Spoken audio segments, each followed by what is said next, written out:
ఒకే దేశం ఒకే ఎన్నిక అనే ప్రధాన నినాదంతో ముందుకు వెళ్తున్న కేంద్రంలోని ఎన్డీఏ ప్రభుత్వం 2027 సెప్టెంబర్లో జమిలీ ఎన్నికలు నిర్వహించే అవకాశం ఉందని వైసీపీ ఉత్తరాంధ్ర ప్రాంతీయ సమన్వయకర్త వేణుంబాక విజయసాయిరెడ్డి వ్యాఖ్యానించారు. మదిలపాలెం కృష్ణా కాలేజ్ వద్ద పార్టీ నగర కార్యాలయాన్ని ఆయన ప్రారంభించారు. అనంతరం జరిగిన కార్యక్రమంలో సాయిరెడ్డి మాట్లాడుతూ దేశవ్యాప్తంగా అన్ని చట్టసభలకు ఏకకాలంలో ఎన్నికలు నిర్వహించాలనే కృతనిశ్చయంతో ఉన్న కేంద్రంలోని ఎన్డీఏ ప్రభుత్వం కేంద్ర మంత్రివర్గ సమావేశంలో ఇప్పటికే జమిలీ ఎన్నికల ముసాయిదా డ్రాఫ్ట్కు ఆమోదం తెలిపిందన్నారు. పార్లమెంట్లో దాన్ని ప్రవేశపెట్టి చట్టరూపం కల్పించడమే మిగిలిందన్నారు. కేంద్రంలో ఉన్న ఎన్డీఏ ప్రభుత్వానికి అనుకూలంగా ఉండే 2027లోనే తప్పకుండా జమిలీ ఎన్నికలు నిర్వహిస్తారని తాము గట్టిగా నమ్ముతున్నామన్నారు. షెడ్యూల్ ప్రకారం 2029 మే నెలలో జరగాల్సిన సార్వత్రిక ఎన్నికలు సుమారు 2 సంవత్సరాలు ముందుగా వస్తాయని భావిస్తున్నామని వైసీపీ నాయకులు పేద కార్యకర్తలు ప్రజల మధ్యనే ఉంటూ దీనికోసం సిద్ధంగా ఉండాలని పిలుపునిచ్చారు. శాసన మండలిలో ప్రతిపక్ష నేత బొత్స సత్యనారాయణ మాట్లాడుతూ కూటమి ప్రభుత్వం క్రమేపీ ప్రజాభిమానం కోల్పోతోందని దీన్ని దృష్టిలో ఉంచుకొని అధికారం ఉన్నా లేకపోయినా ప్రజల పక్షాన్ని నిలబడదామన్నారు. ఈ నెల 27 నుంచి వైసీపీ ఆధ్వర్యంలో నిర్వహించనున్న ఆందోళన కార్యక్రమాలను కార్యకర్తలంతా సమైక్యంగా పనిచేసి విజయవంతం చేయాలని పిలుపునిచ్చారు. మాజీ మంత్రి పార్టీ విశాఖ జిల్లా అధ్యక్షుడు గుడివాడ అమర్నాథ్ మాట్లాడుతూ తమ ప్రభుత్వ హయాంలో 2019 నుంచి 2024 వరకు సుమారు 3 లక్షల కోట్లు అప్పు చేయగా వాటిలో 2,70,000 కోట్లను పేదల సంక్షేమానికి కేటాయించి మధ్యవర్తుల ప్రమేయం లేకుండా నేరుగా లబ్ధిదారుల ఖాతాల్లో వేశామని గుర్తు చేశారు. ఈ కార్యక్రమంలో మాజీ ఉప ముఖ్యమంత్రి బూడి ముత్యాలనాయుడు, నగర మేయర్ గొలగాని హరి వెంకటకుమారి, ఎమ్మెల్సీలు, మాజీ ఎమ్మెల్యేలు, నాయకులు, కార్యకర్తలు పాల్గొన్నారు. నగర విశాఖపట్నం వైఎస్ఆర్ కాంగ్రెస్ పార్టీ కార్యాలయాన్ని ప్రారంభించుకోవడం జరిగింది. పెద్దలు ఇచ్చినటువంటి ఉపన్యాసాలన్నీ కూడా మీరు విన్నారు. పార్టీని ఎలా బలోపేతం చేసుకోవాలి, మనం గతంలో 5 సంవత్సరాల పరిపాలనలో మనం జరిగినటువంటి పొరపాట్లేంటి, కార్యకర్తలను ఎలా మనం నిలబెట్టుకోవాలి, వారి ప్రయోజనాలను మనం కాపాడుకోవాలి, క్షేత్రస్థాయిలో బూత్ స్థాయిలో మనం పార్టీని బలోపేతం చేసుకోవాలి, పార్టీ కార్యకర్తల్లో మనం ఉత్సాహాన్ని నింపాలి, ఉత్సాహంతో పాటు పార్టీ కార్యకర్తల్లో ఒక బాండింగ్ అంటే ఒక ప్రిన్సిపల్ అన్నటువంటిది వాళ్ళ మైండ్లో కానీ మనం ఇంబైబ్ చేయగలిగితే వైఎస్ఆర్ కాంగ్రెస్ పార్టీ ఒక రాజకీయ పార్టీ మాత్రమే కాదు, ఒక శక్తి, ప్రజాశక్తి అన్నటువంటి దాన్ని ఏదో ఒక రకమైనటువంటి బాండింగ్ మనం కానీ ఏర్పరచుకోగలిగితే ఆ రోజు నిజంగా ఎటువంటి ఒడిదుడుకులు ఎదురైనా కూడా మనం ఒక రాజకీయ శక్తిగా, ఒక ప్రజల యొక్క ఆయుధంగా, అభివృద్ధికి దోహదపడేటటువంటి ఒక ఆయుధంగా మనం తప్పకుండా ప్రజల మనసుల్లో నిలబడిపోతాము అన్నటువంటి విషయాన్ని మనం అందరం కూడా ఈ సమావేశంలో చర్చించుకోవడం జరిగింది. తప్పకుండా పార్టీని మనం బలోపేతం చేసుకుంటాం. 2027లో జరగబోయేటటువంటి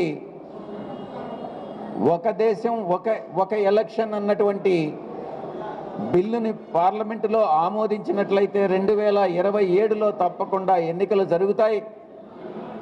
వైఎస్ఆర్ కాంగ్రెస్ పార్టీ విజయం సాధిస్తుంది అన్నటువంటి విషయాన్ని నేను పాత్రికేయ మిత్రుల ద్వారా నేను తెలియజేస్తా ఉన్నా. ఈ యొక్క ప్రభుత్వం,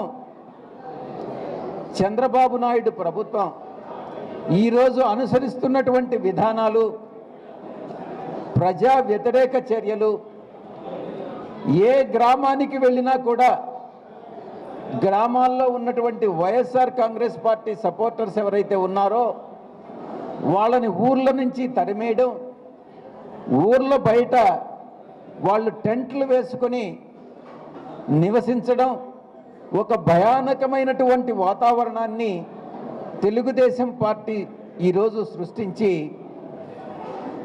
గతంలో ఎన్నో ప్రభుత్వాలు అధికారంలోకి వచ్చాయి, ఎన్నో పార్టీలు అధికారం నుంచి వెళ్ళిపోయాయి. ఎన్నడూ లేనటువంటి విధంగా ఒక చెడు ప్రెసిడెంట్ అన్నటువంటి దాన్ని, బ్యాడ్ ప్రెసిడెంట్స్ అన్నటువంటి దాన్ని ఎస్టాబ్లిష్ చేస్తూ ఉంది.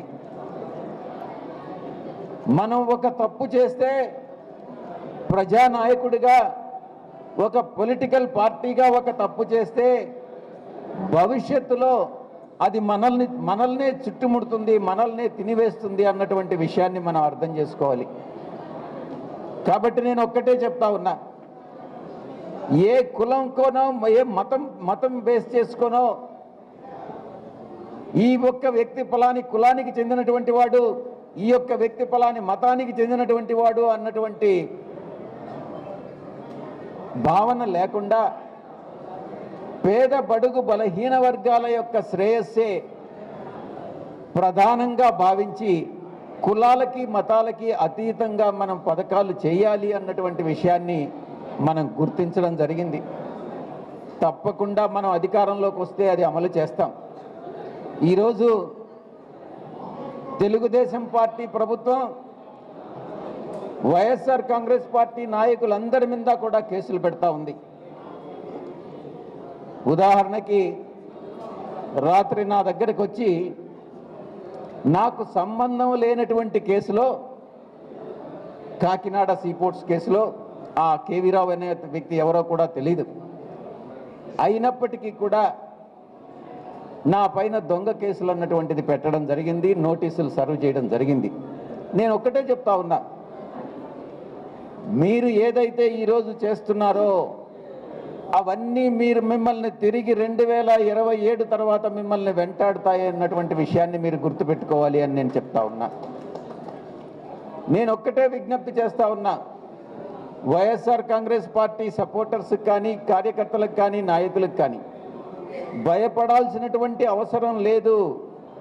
అవసరమైతే జైలుకు పోతాం, 3 నెలలో 6 నెలలో జైల్లో ఉండొస్తాం.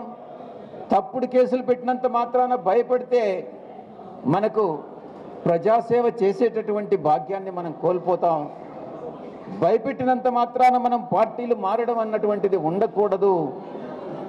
ఇక్కడే ఉండి మనకు జరిగినటువంటి అన్యాయాన్ని ప్రజలకు చెప్పి తిరిగి ఎన్నికై వాళ్ళు చేసినటువంటి దుర్మార్గాలను మనం చేయం. కానీ ఏదైతే ప్రజలకు అనుకూలంగా ఉండి రాష్ట్ర అభివృద్ధికి, దేశ అభివృద్ధికి, పేదల అభివృద్ధికి ఏదైతే చేయాలనో అదంతా కూడా మనం చేస్తామనని నేను ఈ సందర్భంగా తెలియజేసుకుంటా ఉన్నా.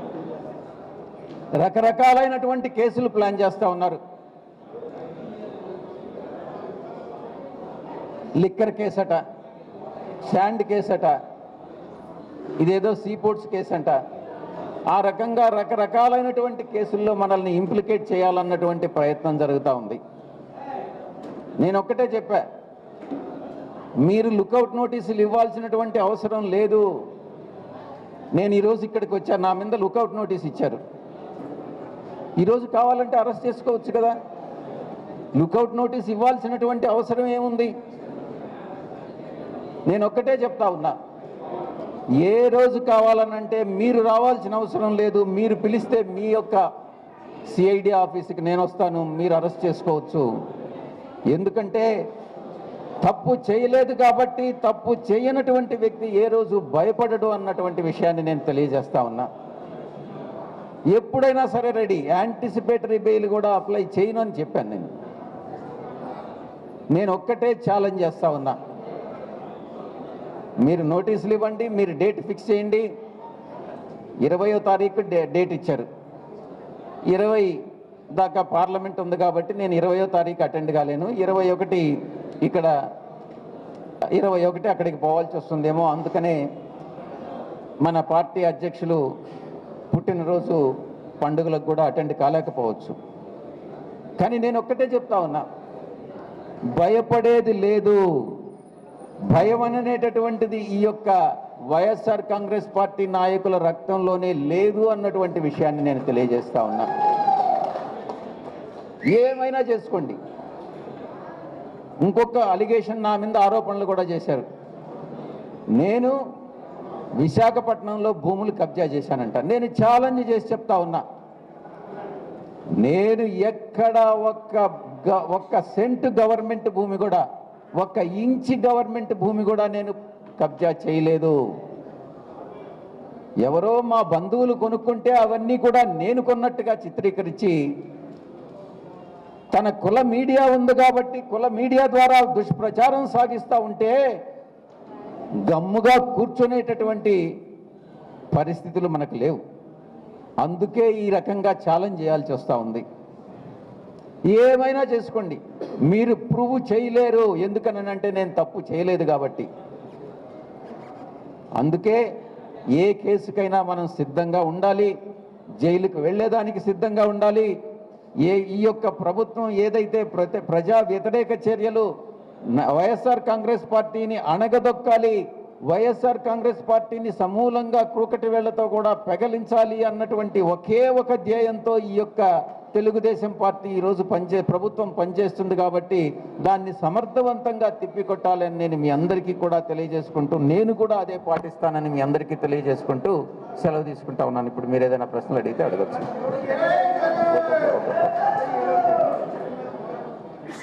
వచ్చాం, ఏ రోజైనా కూడా పరిస్థితులు వేరైనా కూడా మనం వచ్చిన తర్వాత అత్యంత తక్కువ రేటుకి మనం ప్రజల శ్రేయస్సే దృష్టిలో పెట్టుకొని మనం కరెంటు కోసం అగ్రిమెంట్ ఎంటర్ కావడం జరిగింది. ప్రజా శ్రేయస్సే ముఖ్యం, కానీ దాంట్లో ఏదో మీరు ఏ ఆరోపణలు చేయాలి అన్నటువంటి ఉద్దేశంతో ఏదో ఒక దేశంలో ఒక చిన్న కోర్టులో, అంటే ఒక రకంగా చెప్పాలని అంటే మనకు ఒక చిన్న ఏరియాలో ఒక సబార్డినేట్ కోర్టు ఉంటుంది, అయితే ఏదైతే ఉంటుందో ఆ కోర్టులో కేసు వేసి దాన్ని మనల్ని దురుద్దేశపూర్వకంగా మన జగన్మోహన్ రెడ్డి గారి మీద ఆరోపణలు చేయాలన్నటువంటి ఉద్దేశంతో ఆ కేసుని వీళ్ళు మూవ్ చేయడం జరిగింది. కరెక్ట్గా ఈ కేసు మూవ్ చేసేదానికి వారం రోజుల ముందు లోకేష్ అక్కడికి వెళ్ళాడా లేదా?